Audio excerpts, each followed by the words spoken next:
हमारे सभी गणमान्य व्यक्ति, मेरे सामने विराजमान सभी आसपास से पधारे गांव के बुजुर्गों, नौजवान दोस्तों, माताओं, बहनों, प्यारे प्यारे बच्चे, मैं जहां भी जाता हूं राजस्थान में सब जगह हाथ जोड़ के प्रार्थना करता हूं कि शहीद जो है ये देवताओं के देवता है। इनसे बड़ा देवता अपने देश की धरती पे आज तक कोई हुआ नहीं। इनको देवताओं के रूप में मानना, जात जड़ूला उतारना, खुशी में गमी में इनको याद करना, इस हिंदुस्तान में रहने वाले सभी जाति बिरादरी के लोगों की जिम्मेदारी इसलिए है कि शहीद जो होता है वो कोई जाति के लिए, परिवार के लिए, गांव के लिए नहीं होता, वो देश के लिए शहीद होता है और देश के लिए अपनी जान निछावर करता है। हर घर में टीवी लगी हुई है, आप टीवी देखते हैं। बॉर्डर के ऊपर इस प्रकार से पीठ के ऊपर 10 किलो वजन डाल करके, गले के अंदर बंदूक डाल के और माइनस में, धूप में, रात में ऐसे ड्यूटी देते हैं कि उनकी पलक नहीं झपकती। पलक, चाहे गोली मारनी पड़े, चाहे गोली खानी पड़े, लेकिन मजाक थोड़ी है कि दुश्मन कोई अपनी देश की सीमा के अंदर पैर धर दे। इस प्रकार से जो चौकीदारी करते हैं और देश के लिए अपनी जान निछावर कर देते हैं, उनसे बड़ा देवता कोई धरती पे नहीं होता। और इसका एक उदाहरण भी आपके सामने रखता हूं।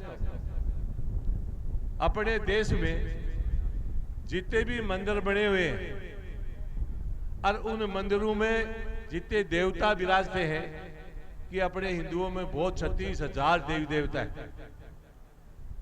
उन देवताओं का इतिहास आपके सामने रखता हूं। एक भी देवता कोई ऐसा नहीं है कि अपनी मां के कोई पैदा हुआ हो कि वो देवता पैदा हुआ। वो भी आपकी और हमारी तरह से, वो भी मनुष्य इंसान पैदा हुआ, लेकिन देवता अपनी इसको इसलिए मानते हैं कि जब जब हिंदुस्तान की धरती पे कोई परेशानी आई, उस जमाने में वो लोग भी देश के हित में काम किया, इसलिए आज उनको देवताओं के रूप में अपन मानते हैं और पूजते हैं। लेकिन आज शहीद के जो मूर्ति का अपना अनावरण करने के लिए सब लोग आए, मैं आपको निवेदन कर दूं कि एक भी देवता ऐसा नहीं जिसने कोई देश के लिए अपनी जान निछावर की हो। और शहीद अपने माडूराम जी देश के लिए अपनी जान निछावर किए, इसलिए मैं आपको कहता हूं कि इनसे बड़ा कोई देवता होता नहीं। और यहां जो विराज रहे हैं, मैं सब लोगों को प्रार्थना करता हूं, आप सब लोगों को भी बैठ के ये तय करना चाहिए कि जब भी कोई गांव से बारात चढ़े, तो चाहे कोई भी जाति बिरादरी का हो, सबसे पहले दूल्हा यहां धोख लगाए, उसके बाद में यहां से बारात रवाना हो। ये आप लोगों को बैठ के तय करना चाहिए। और यही नहीं, जब दूल्हा दुल्हन लेके अपने गांव में वापसी घुसे, तो उससे पहले दूल्हा और दुल्हन यहां आशीर्वाद ले और उसके बाद में घर में प्रवेश करे। इस प्रकार का कार्यक्रम आप लोगों को करना चाहिए। यहां माता बहनें बैठी है पीछे, उनको विशेष तौर से मैं निवेदन कर रहा हूं कि धर्म के प्रति उनकी आस्था ज्यादा होती है। कभी भी कोई गाय, भैंस, बकरी छोटी मोटी बीमार हो जाए, दूध नहीं दे, तो एक बार एक नारियल ला करके और अपने घर पे रख लेना और मन में तय कर लेना कि हमारी ठीक हो जाएगी, दूध देगी तो हम शहीद के जाके नारियल चढ़ाएंगे। यदि आपको फायदा मिले तो चढ़ाना, नहीं तो मत चढ़ाना। मैं गारंटी से कह रहा हूं, एक बार आप करके देखना, बहुत फायदे होंगे। और यही नहीं, साल में एक बार परीक्षा आती है, मात्र एक बार।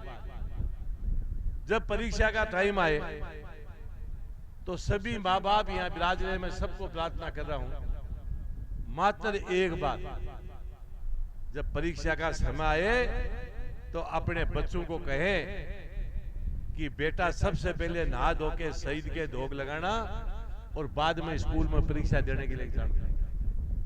ये कोई भाषण नहीं दे रहा, इसके पीछे बहुत बड़ा लॉजिक है, बहुत बड़ा फायदा उठाया जा सकता है।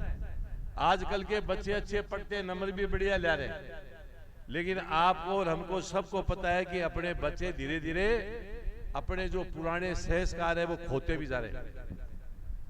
जिस बच्चे को आप कहेंगे बेटा या बेटी और वो आकर के यहाँ शहीद के धोख लगाएगा तो उसका अंदर से ये हृदय परिवर्तन होगा, और जिस बच्चे का हृदय परिवर्तन होता है उसका ऑटोमेटिक माइंड वॉश होगा, और जिस बच्चे का माइंड वॉश हो और उसके बाद यदि स्कूल में परीक्षा देने जाएगा तो 65 वाले के 95% नंबर आएंगे, चाहे आप प्रयास करके देख लें। एक बार साल में सभी माँ बापों को मेरी प्रार्थना है कि अपने बच्चों को समझाए ताकि परीक्षा देने से पहले यहाँ धोख लगाए।